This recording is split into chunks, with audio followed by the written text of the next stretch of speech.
बिस्मिल्लाहिर्रहमानिर्रहीम। तमाम तारीफ़ें उस रब्बिल जलाल के लिए जो तमाम जहानों का मालिक व खालिक है, और करोड़ हाथ दुरूद व सलाम मोहम्मद व अहले बैत मोहम्मद के लिए जिनकी खातिर अल्लाह ताला ने ये कायनात बनाई है। अस्सलाम वालेकुम वीवर्स, कैसे आप सब दोस्त। मैं आप सब के लिए अल्लाह रब्बुल इज़्ज़त से दुआ गो हूँ कि मालिक कायनात आपको तंदुरुस्ती और सेहत के साथ लंबी ज़िंदगी अता फ़रमाए। आमीन या रब्बुल आलमीन।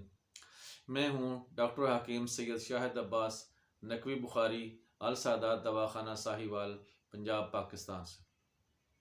दोस्तों, हमारा टॉपिक चल रहा था सीने की बीमारियाँ, और सीने की बीमारियों में हम जिक्र कर रहे थे खुश्क खांसी का। तो पिछली वीडियो में मैंने खुश्क खांसी के लिए चूसने वाली गोलियों का जिक्र किया है, तो आज हम खुश्क खांसी के लिए लहू का जिक्र करेंगे।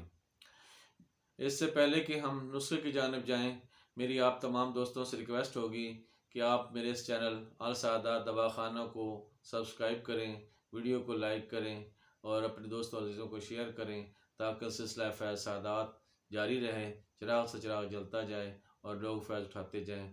और मेरी अल्लाह रब्बुल इज़्ज़त से दुआ कि जो भी मेरे इस नुस्खे को बनाए, अल्लाह ताला उसको शिफा अता फ़रमाए। दोस्तों, खांसी जो खुश्क खांसी है, इसमें बलगम खारिज नहीं होती, इसमें फेफड़ों में वरम हो जाता है, जिसकी वजह से फेफड़े वो तंगी महसूस करते हैं, सांस लेने में दिक्कत महसूस करते हैं, तो बार बार खांसी होती है। ये अमूमन रात को ज़्यादा हमला होता है और सुबह उठते हुए ज़्यादा हमला होता है। खांसी के इलाज में लापरवाही नहीं करनी चाहिए। अगर खांसी की मर्ज़ ज़्यादा शिद्दत इख्तियार कर जाए, ज़्यादा बढ़ जाए, तो ये फेफड़ों में ज़ख़म बन जाते हैं, जिसको सेल कहते हैं। फिर मर्ज़ मज़ीद पेचीदगी इख्तियार कर जाती है और फिर इलाज भी उतना ही मुश्किल हो जाता है। लिहाजा मेरी आप तमाम दोस्तों से रिक्वेस्ट है कि आप खांसी की लापरवाही ना करें और इसके फ़ौरी इलाज की तरफ तवज्जो दें। अब हम चलते हैं खांसी के लहू के नुस्खे की जानिब। आपने लेना है असलत सॉस 2 तोला, ज़ूफ़ा 2 तोला, बरगे बांसा 2 तोला, उनाब 3 तोला, लसूड़ियाँ 2 तोला, बरगे बांसा 2 तोला, गूंद कीकर 2 तोला, गूंद कतीरा 2 तोले, मगज़ बादाम 100 ग्राम, और इसके अलावा आपने लेने हैं चारों मगज़ 50 ग्राम, खिशखाश 50 ग्राम। आपने खिशखाश, बादाम और मगज़ियात को अलग भिगो देना है रात को, और दूसरी अद्वियात तेज़ गर्म पानी में उनको भिगो कर रात को रख देना है। और सुबह गूंदों को आपने नहीं भिगोना, उसको अलग पीस कर सफ़ू बनाकर अलग रख लेना है। तो ये बाकी जो अद्वियात हैं, आपने तेज़ गर्म पानी में रात को भिगो कर रख दी हैं, तो सुबह उनको आग पे चढ़ाएं, आग पे पानी में पकाएं। जब आधा किलो पानी रह जाए, तो उस वक्त आपने इनको भून लेना है, और जब पानी को उबालते हुए दवाई में डालनी है, तो उस वक्त पानी का वज़न 2 किलो होना चाहिए। 2 किलो जब अच्छी तरह खूब पक कर आधा किलो रह जाएगा, तो उस वक्त आपने इसको भून लेना है।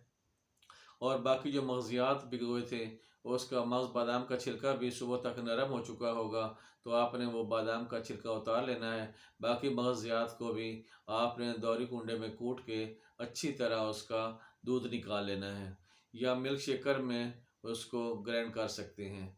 उसको पानी डाल के थोड़ा सा पानी डाल के तो उसको मिल्क शेकर में ग्राइंड कर लें। उसको बाद में अच्छी तरह देख लें कि खिशखाश का भी अच्छी तरह दूध निकल गया है, सारे पिस गए खिशखाश का दाना हाथ में माल के देख लें। अगर दाना आपको हाथ में रगड़ महसूस दे, तो उस वक्त आपने मज़ीद उसकी रगड़ाई करनी है, ताकि खिशखाश का दाना भी हाथ से महसूस हो कि यानी कि अब ये मुकम्मल पिस चुका है।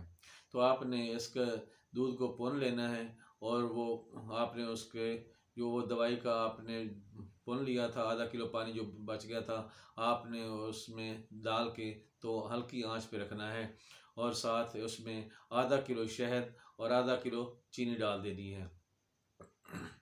इसके बाद आपने उसको हल्की आंच पे पकाना है। जब देखें कि वो तेज़ गाढ़े लहू की शक्ल इख्तियार कर गया है उसकी चाशनी, तो उस वक्त आपने उतारना है।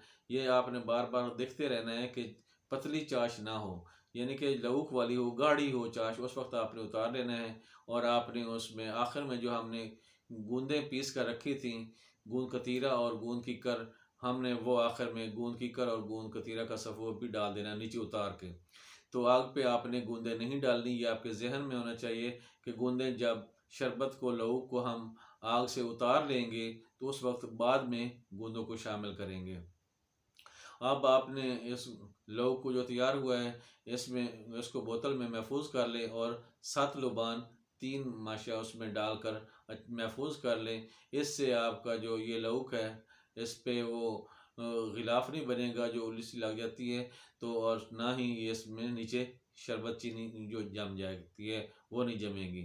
तो आपने महफूज कर लेना है। इसमें से आपने 2-2 चम्मच सुबह दोपहर शाम ये आपने थोड़ा थोड़ा चखते रहना है, चाटना है, तो अल्लाह ताला करम करेगा। इससे आपकी खुश खांसी को फ़ायदा होगा और अल्लाह ताला करम करेगा, इंशाअल्लाह खुश खांसी ख़त्म हो जाएगी और मरीज़ अपने आप को सुकून में महसूस करेगा।